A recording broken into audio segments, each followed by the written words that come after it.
बिस्मिल्लाहिर्रहमानिर्रहीम। अस्सलाम वालेकुम। अमेरिका में इस वक्त शदीद वार्निंग जारी कर दी गई है और तमाम लोगों को अलर्ट कर दिया गया है कि एक साइबर हमला होने वाला है और इस साइबर हमले के नतीजे में आप पूरे अमेरिका में आपको पानी नहीं मिलेगा, ना नहाने के लिए, ना पीने के लिए, ना बात के लिए, ना किसी और चीज़ के लिए। और ये शायद अमेरिका की तारीख का सबसे बड़ा हमला होने जा रहा है और इसको वो कह रहे हैं ईएमपी, इलेक्ट्रोमैग्नेटिक पल्स वेपन हमला होने जा रहा है। इस दफा अमेरिका के सिक्योरिटी इदारों ने वार्निंग जारी की है एडवांस में, क्योंकि हालिया जो हमला हुआ था अमेरिका में जिसमें मोबाइल सिग्नल्स चले गए थे, उसके बाद जो अब हमला हुआ है उसने अमेरिका को उधेड़ कर रख देना है। इस हमले से एक महीना पहले अमेरिका की कांग्रेस में सेनेटर्स जो हैं वो वार्निंग जारी कर चुके हैं कि अमेरिका पर अब जो हमला होने वाला है वो पूरे का पूरा अमेरिका ब्लैकआउट हो जाएगा, इलेक्ट्रिसिटी चली जाएगी, पूरा अमेरिका अंधेरे में डूब जाएगा, ना इंटरनेट होगा, ना टीवी होगा, ना आपके मोबाइल फोन चार्ज रहेंगे, क्योंकि सारे का सारा निज़ाम धर्म भरम हो सकता है, ब्लैकआउट हो जाएगा, अंधेरे में डूब जाएगा। और अब उन्होंने साथ कहा है कि पानी पर हमला होने वाला है, साइबर हमला, और नाम उन्होंने एडवांस में लगा दिया है कि ईरान और चाइना। देखिए यहाँ दो सूरत हाल बड़ी खतरनाक है कि चाइना और ईरान या किसी चीज ने हमला जब करना होता है तो वो बता कर नहीं करते कि ये होने वाला है या फलाना इस तरह।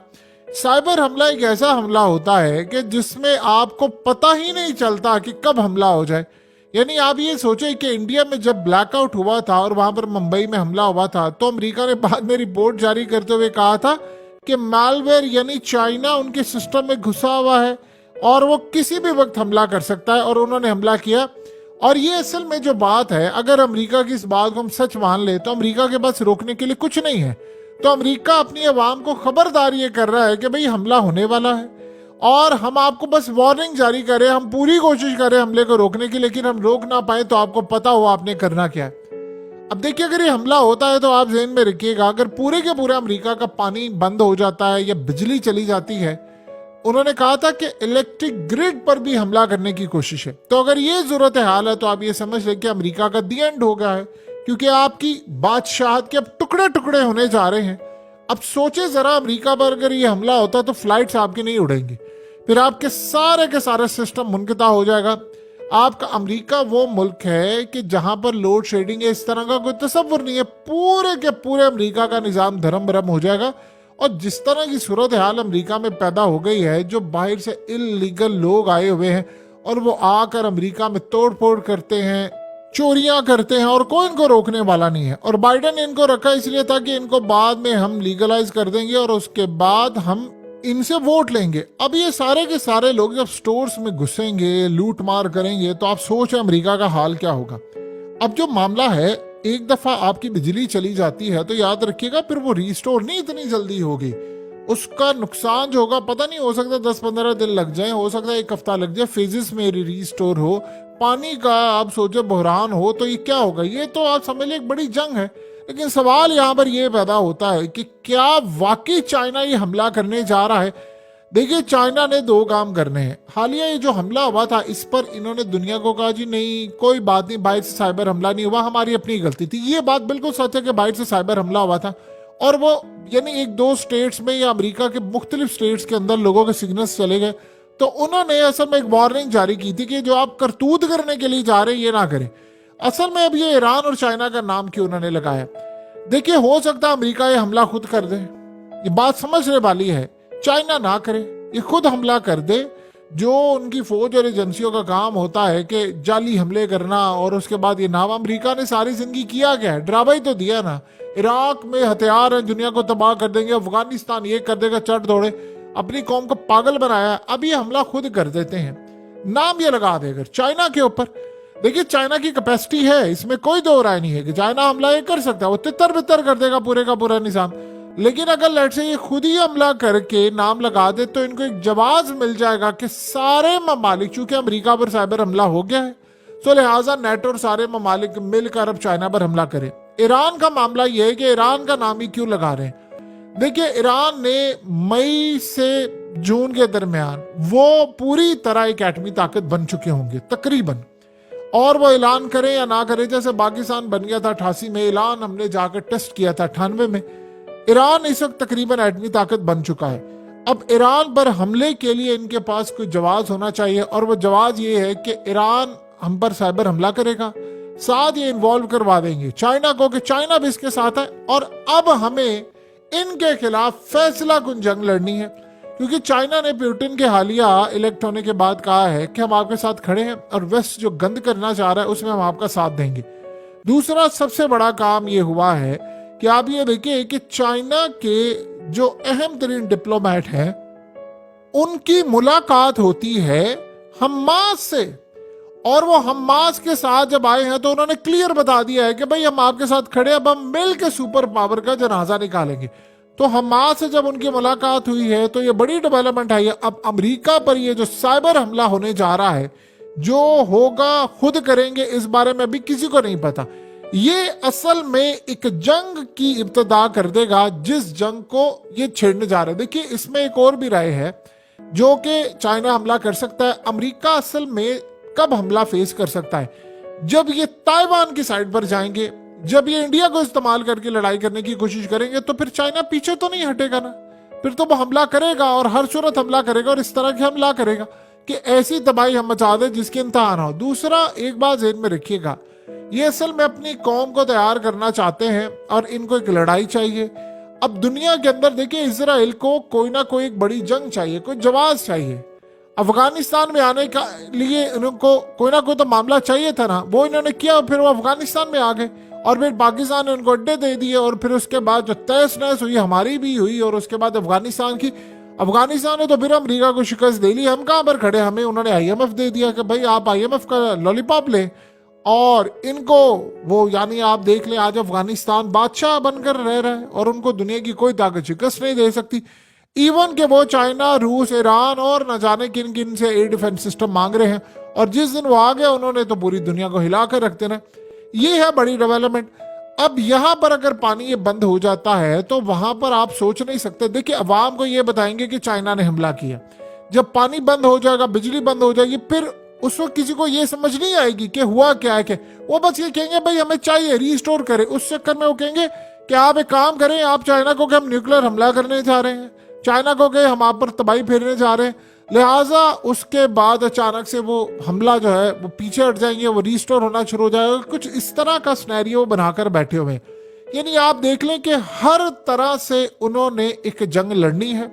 ये जंग वो तैयारी कर चुके हैं। आपको किसी भी तरह पर, किसी भी मुल्क पर हमला करने के लिए एक जवाब चाहिए होता है। उस चक्कर में आप अपने मुल्क पर हमला करते हैं।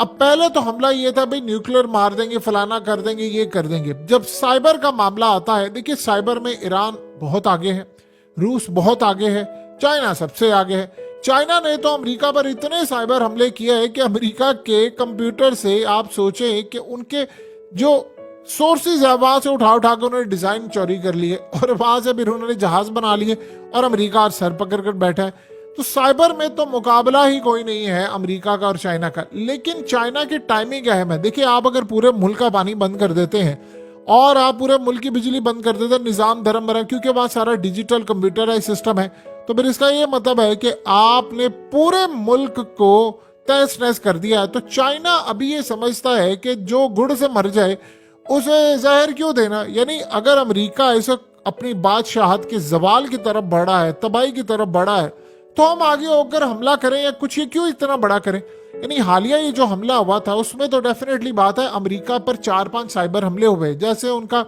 एक F-35 तबाह हो गया। फिर अमेरिका के अंदर एक ऐसा हमला हुआ जिसमें आप सोच लें कि अमेरिका का निज़ाम धर्म भरम करने के लिए उन्होंने इंटरनेट के सिग्नल चले गए। भारत के तेजस वाला भी हालिया जो हुआ है, तो ये सारी चीजें तो चाइना के खाते में वो डालते हैं। लेकिन सवाल ये है कि इस वक्त चाइना की टाइमिंग क्या है। देखिए इलेक्शन आ रहे हैं सर पर, बाइडेन कोई जीतने नहीं वाला अंटिल के आप धांधली करें, अंटिल के आप आवाम को सड़कों पर लेकर जाएं। अब 2-3 ही चीजें हैं ना, या तो आप ट्रम्प को रास्ते से हटा दें, या उसके अलावा आप पूरे मुल्क के अंदर जो है वो सिस्टम का बेड़ागर कर दें। इलेक्शन आगे ले जाने के लिए आपके पास एक ही सोल्यूशन है। देखिए एस्टैब्लिशमेंट वहां पर हार रही है और अमेरिका के एस्टैब्लिशमेंट को राख का ढेर बनाना चाहिए इस दफा, क्योंकि इन्होंने जीना हराम किया हुआ है पूरी दुनिया के अंदर। हुकूमतें गिरा गिरा कर जो इनके सामने खड़ा होता है, जो लीडर इनके सामने खड़ा होता है, ये वहां पर तहस नहस कर देते हैं। कोई रिजीम चेंज कर देंगे, वहां पर हुकूमत गिरा देंगे, वहां पर उसका निजाम दरम बरम कर देंगे, उसको जेलों तक फेंक देंगे, उसको रास्ते से हटा देंगे, जो मर्जी हो सका ये करेंगे। अब सबसे बड़ी बात यह है कि इस दफा अगर इनको शिकस्त होती है तो वो होनी चाहिए। अब उसके लिए इनके पास रास्ता क्या है कि इलेक्शन डिले कर दें। अब वो डिले करने के लिए क्या होगा, भाई आपके मुल्क के अंदर बिजली का हमला हो गया जी, भाई आपके मुल्क में वाटर पर हमला हो गया, फलाना हमला हो गया, खुद ही करवा के, ताकि हमें एक जवाब मिल जाए और इस हमले की आड़ के अंदर हम सारे का सारा रास्ता क्लियर कर लें। आप अंदाजा कर लें कि इस वक्त अमेरिका किसी भी हद तक जा सकता है। दूसरा, ईरान का जहां तक मामला, ये स्टार्ट कहां से कर सकते हैं? ये स्टार्ट इस तरह कर सकते हैं कि हम पर हमला हो गया, नेटो चूंकि आर्टिकल 5 के तहत अब जाए। देखिए अभी एक फोर्स नहीं जा रही। एक बात आप ज़हन में रखिएगा, अभी तक यमन के खिलाफ कोई फोर्स आता कि अमेरिका पर हमला हो रहा है, आप ज़हन में रखिएगा। तो असल में हुआ ये है कि आपको फोर्स ले जाने के लिए, आर्टिकल 5 नाफिज करने के लिए आपकी सरजमीन पर हमला होना चाहिए। ऐसा नहीं है कि समंदरों में अमेरिका पर हमला हो रहा है नेटो चली जाए। अगर अमेरिका की सरजमीन पर हमला होता है, चाहे वो साइबर हमला कुछ हो, तो फिर जाते हैं। अब जब ये वो इतने बड़े पैमाने पर हमला करवा लेंगे या खुद कर लेंगे या जो भी कर लेंगे, तो फिर वो कहेंगे कि अच्छा अब नेटो आ जाए आर्टिकल 5 के तहत, हम सारे जाकर समंदरों में ईरान पर हमला करेंगे। और असल में चाइना पर हमला करने से पहले वो ये बता रहे हैं कि ईरान पर हम हमला कर दें ताकि हम ईरान को तबाह कर सकें और उसके बाद एक जंग छेड़ दें। उनको पता है कि हौसियों से अब लड़ाई हो नहीं रही। देखिए हौसियों से लड़ाई के लिए उन्होंने बड़ी कोशिश की, कोई मुल्क इनका साथ देने को तैयार नहीं है और वो धड़ाधड़ इनके शिप्स तबाह करे। कल भी उन्होंने शिप तबाह किया, परसों भी किया, और रमजान में भी इनको तोहफे दे रहे हैं कि भाई ईद के भी तोहफे लो, रमजान का भी तोहफा लो, सारे तोहफे लो। तो इनके पास बचत का रास्ता पीछे कोई रहा नहीं है। तो उन्होंने प्लान ये किया है कि हम अगर ईरान को रोक देंगे तो यमन खुद ही रुक जाएगा, और ईरान को रोकने के लिए उनके पास दो वजूहात हैं। देखिए पहले ये है कि भाई कोई साइबर हमला कर दे। एक दफा वो एटमी ताकत बन गया और उसने वहां पर टेस्ट कर लिया, तो जाहिर सी बात है जब आप फिर ईरान पर हमला करेंगे तो वो कहेगा मैं तो एटमी हमला करने जा रहा हूं। रही बात पाबंदियों की, तो ईरान पर ऑलरेडी इतनी पाबंदियां लग चुकी हैं तो दुनिया को परवाह ही नहीं है किसी बात की कि यार ये क्या मामला, वो ग्रे मार्केट में बेच देता है। सोचे अभी वो तकरीबन 50 से 60-70% तेल सस्ता देता है ब्लैक मार्केट में, ग्रे मार्केट में। तो आप इमेजिन कर सकते हैं ब्लैक मार्केट हो, ग्रे मार्केट हो, इतना सस्ता तेल देने के बावजूद उसने $34 अरब कमा लिए हैं तेल से। सोचो ये ऑफिशियल उसने कमाए हैं, और अनऑफिशियल हो तो वो कितना कमा ले इसका आप और हम अंदाजा भी नहीं लगा सकते। तो उन पर आप पाबंदियां आयद कर देंगे, उनको क्या फर्क पड़ेगा अगर। लेकिन उसके बाद मामला ये है कि फिर अमेरिका हमला नहीं कर सकता ना ईरान पर। आप एक न्यूक्लियर ताकत, और ईरान जैसा मुल्क वो ऑलरेडी तैयार बैठा हुआ है भाई सबको नेस्तो नाबूद करने के लिए। चाइना उसकी बैक पर है, रूस उसके साथ खड़ा हुआ है, हौसियों को उसने स्टैंड बाय पोजीशन पर रखा हुआ है, हमास उसकी एक इशारे पर तैयार है, वो ऑलरेडी लड़ रही है, हिजबुल्लाह तैयार बैठी है, शाम इराक में मलेशिया तैयार है। तो ये बात अमेरिका को खटक रही है। अब इनको कोई जंग चाहिए। देखिए नवंबर से पहले पहले दुनिया को तबाही की तरफ धकेलना इन्होंने लाजिम है। कोई इनको चीज समझ आ रही है या नहीं आ रही, ये काम इन्होंने लाजिम करना है। अब तैयारी इनकी आखिरी मराहिल में जा चुकी है कि हम ईरान पर हमला कर सकते हैं, तो कैसे हमला करें। और चाइना पर हमला, चाइना असल में जिस दिन आप ताइवान का मामला करेंगे, उधेड़ेंगे, तो चाइना असल में क्यों अब गजा को सपोर्ट कर रहा है पूरी तरह। उनको पता है कि आप ये देखें कि इन्होंने इस वक्त तबाही फेर देनी है। अब बड़े बड़े बिजनेसमैनों के बयान आ रहे हैं और वो कह रहे हैं कि जी गजा में हमें कंस्ट्रक्शन करनी चाहिए, वहां का बीच फ्रंट बड़ा जबरदस्त है, वहां ये प्रोजेक्ट करें, वो प्रोजेक्ट करें। तो चाइना ने हमास के लीडर से मुलाकात करके इजराइल को, अमेरिका को पैगाम दे दिया है, आप जिसके साथ खड़े होंगे हम उसके ऑपोजिट जरूर खड़े होंगे और अब आपकी बदमाशी नहीं चलने देंगे। चाइना साइबर हमला कर सकता है, इलेक्ट्रिक ग्रिड जला सकता है, मेल्ट डाउन कर सकता है, पिघल जाएंगे, अमेरिका के पास अंधेरा होगा, ना अस्पताल चलेंगे, ना मोबाइल चलेंगे, दुनिया से राब्ता मुनक़ता हो जाएगा। हो सकता है पूरी दुनिया में सोशल मीडिया भी बंद हो जाए, एक्स, ट्विटर से लेकर आप यूट्यूब से लेकर फेसबुक, तमाम चीजें बंद हो जाए। वो इसलिए बंद होंगी कि जब इलेक्ट्रिसिटी नहीं होगी फिर क्या होगा, स्टॉक मार्केट क्रैश कर जाएगी, तो इतनी बड़ी जो तबाही है वो चाइना एकदम तो नहीं करना चाहेगा, ये तो आप समझ लें कि वर्ल्ड वार हो जाएगी। अमेरिका लेकिन अपने मुल्क में कोई भी कुछ काम कर सकता है और खुद करके वो ईरान और चाइना को घुसेड़ सकता है। लिहाजा तैयार रहे, नवंबर आने वाली है और नवंबर की तारीख से पहले पहले बाइडन जैसे एक यानी बूढ़े को, सठियाया हुआ बुढ़ा जिसे हम कह सकते हैं, जो हर मुल्क में जाकर उंगलियां दे देकर इसने हुकूमतें गिरानी होती हैं, एस्टैब्लिशमेंट का एक टाउट है। अब एस्टैब्लिशमेंट को शिकस्त अपनी नजर आ रही है तो वो कुछ भी कर सकते हैं।